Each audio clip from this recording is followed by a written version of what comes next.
there a chance of you and Shaina working together in a series or movie? You know what? I would be happy.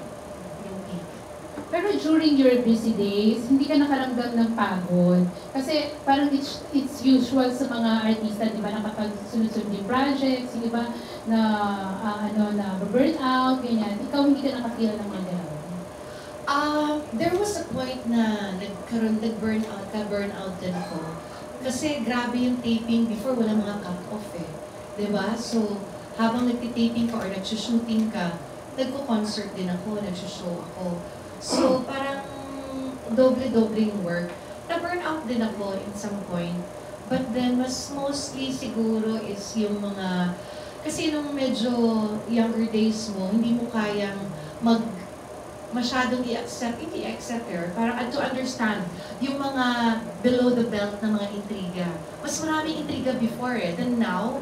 Kasi ngayon, online na lang, sabagay, ang bilis na ngayon kasi online But then before kasi, di ba, medyo, siguro masyado ko dinibibdib na parang gusto ko na mag-quit, ayoko na sa showbiz. Pero wala, nandito pa rin ako, di ba? Until I realized na parang, bakit ko ba poproblemahin yun? I mean, whether it's true or not, it's not my problem. I mean, hindi ko na dapat iniisip yun. So, hindi ka dumating sa point na yung na-depress ka, nagalit ka sa press people, dahil sa mga intriga sa'yo? No naman. Maybe I'm thankful because my family were there. I have good friends. I have strong family ties na hindi nila ako pinapabayaan. Nandiyan sila sinusuportahan ako mas maraming intriga during that time. Siguro yun yung naging iba sa akin. Siguro madidepress ako kung wala yung pamilya ko at wala akong mga friends na nandiyan para bigyan ako ng lakas ng loob.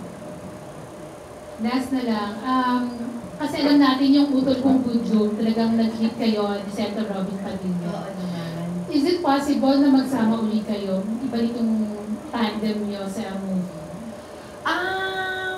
Hindi ko alam. Hindi ko alam kung mangyayari yun ulit. But I know that he's very busy being a senator. But if there will be a chance na magkaroon kami ng movie, why not? Diba? Okay lang sa akin. Trabaho yan, diba? At saka matagal ko na rin siyang hindi nakakatrabaho. So, I will be happy to work with him. Hindi na utol, ang senator ko.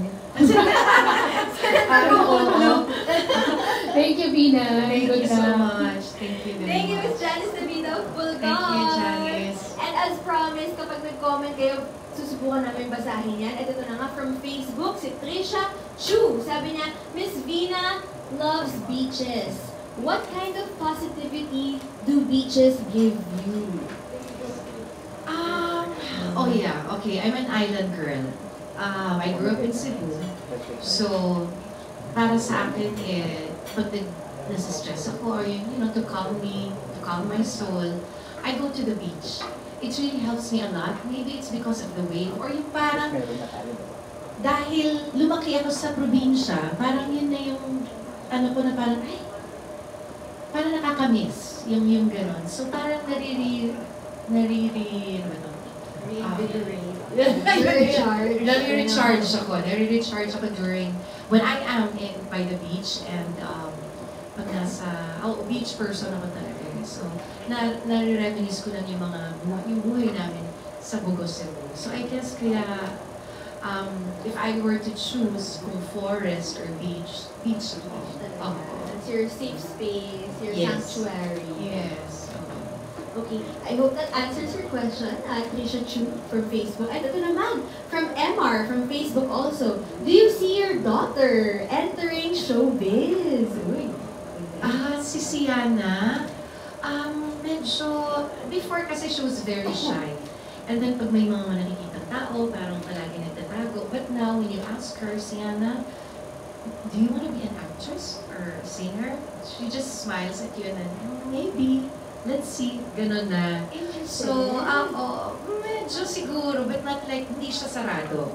Ako naman, I don't push her na maging nasa showbiz, basta kung ano lang yung gusto niyang gawin, nandun lang ako susuporta. But I always tell her na kailangan pag-aral muna kasi yun yung na-miss ni Mami. So, I always tell her that. And she's doing good with school.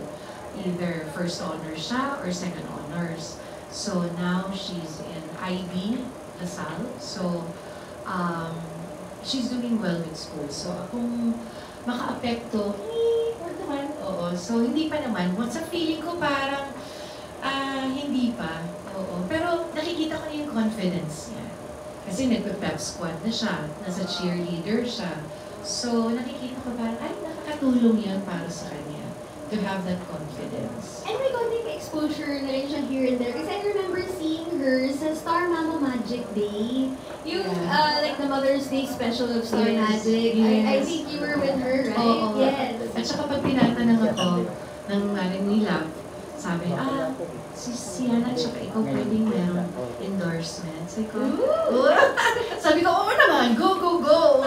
Before, parang ito muna, kausapin ko muna si Siana, kasi baka magdalawang isip. Pero ngayon, okay na. So sabi ko, okay. At least hindi na siya yung parang super shy talaga. Thank you for your question. And then now naman from Mary Chris Nicaso. Follow-up question.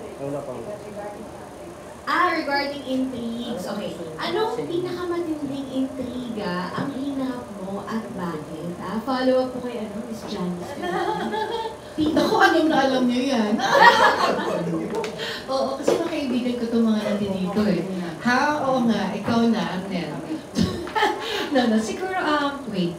Ano pa yung mga, during my younger days, siguro it's usually the love life. Yun yung palaging naiintriga ako, dahil nalilink dito, tapos ito naman yung person na to nalilink dito. So nagkakaroon ng intriga sa mga lahat-lahat.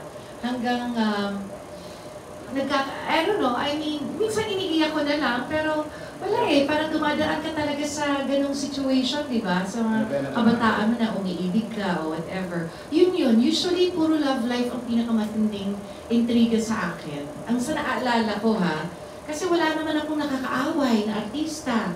Hindi naman ako pasaway sa production. So, I never had the chance na may kaaway sa showbiz. It's usually, ang matindi is yung love life. Or kinukumpare ako sa ganitong artista, yung kay Donna Cruz days. But then, that's part of it. Kasi pareho kami ng production, Viva days So, napapag-usapan talaga kami at saka talagang pinagka-clash kami, di ba? Pero ngayon, pinagtatawanan na lang namin ni Donna kasi we're very good friends. Pero before, nasistress kami dalawa. Pero mostly, it's really my love life. Yung mga naiintriga para sa akin, ang pinakamatindi. Yes. Alam na alam. Kasi kagagawa nila yun eh. Ito medyo related din doon, Miss Vina. How are you handling bashers? Ano ba yung difference ng bashers ngayon tsaka before? Kasi walang social media before, Miss Vina. Paano yung bashing before? Alam mo, hindi ko rin... meron naman, kasi nasa newspaper. Newspaper? Newspaper naman yung bashers. Or ano ba? In person? Sa TV. Paano ba yun? Kasi never naman akong, yung iba yata, pag nababash sila, they really tell it to your face. Na parang, ikaw kontrabida ka, ganyan dahil sa role mo, parang gano'n. Kasi masyadong emotional. Ngayon kasi online na lang binabash ka. Before talaga, minsan, di ba may iba nag-aalok, parang babatuhin ka ng kamatis. During that time, na parang paggalit sila. Mall shows, paggalit sila. Ngayon kasi, pag may galit sila, nalalabas sila sa online na lang. Oo, sa online. Kasi nga naman, di ba, kung before, aanin mo ng kamatis, pwede ka nang makulong ngayon, di ba? Before kasi may mga rules pa tayo doon, or laws, parang hindi, medyo maluwag pa. But then, it's mostly live action ang mga nangyayari or sa flats, yung mga fans nag-aaway-away during sa mga shows or mga shows ko sa mga probinsya. Pag may mga naiinis, may mga maririnig ka talaga na hindi maganda. Pero sa akin naman, wala naman. Pero alam ko may mga nabubu, di ba? Pero never pa naman nangyari sa akin yan. So, how do you handle bashers? My bashers now? You know what I do? I just kung nasa Instagram ko sila, Wala lang, I just block them. Block. Block ko Okay. sila. Oo, kasi bakit ko pa sasagot-sagutin?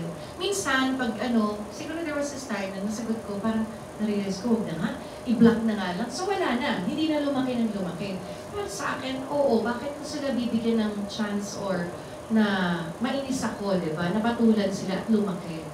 So para sa akin, yung mga ganun, either unfollow, i-block mo sila, or just don't say anything. Kasi hindi talaga mawawala ang bashers. Kasi di ba, there are people kasi na pag nakikita nilang maganda ka, masaya ka, maganda ang buhay mo, minsan hindi nila, you cannot also blame them kasi baka nga naman may kulang sa kanila. Di ba? So yun yung nagiging tendency, nagiging basher. Or parang, wala silang magawa sa buhay. Gusto lang nilang mang-inis, di ba? Yes. Or meron silang paboritong artista or aktor. Wala, gusto lang ipaglaban, di ba? So, hindi mo alam kung ano yung intentions nila. Either good or not. Basher talaga di ba? Hayaan mo na lang sila, i-block mo na lang sila. Kasi may mga fans kasi na mga ganun, fans ng isang grupo. Masisisi mo ba kung paborito nila to, di ba bash nila yung isang artista? Ganun lang naman yun. What I'm getting from your answer is you handle it with maturity. Kasi it takes maturity to understand how they think. Parang iniintindi niya na lang sila na, siguro nga kasi mayroon silang ibang gusto or mayroon silang pinagdadaanan. Yun naman ang totoo. Magiging Kasi mature. lalo na dito sa showbiz, may kanya-kanya silang paborito. Hindi naman ibig sabihin, artista ka, ikaw lang ang paborito ng mga sumusuporta. Hindi, may gusto sila. May ano yan kasi di ba para sa ibang tao, ito yung pinakamaganda sa kanila.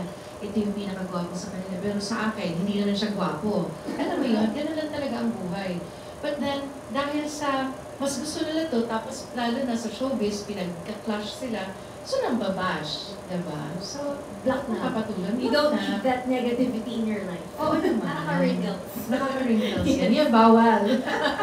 Ito naman from Jane Pineda from Facebook. Is there a chance of you and Shaina working together in a series or movie?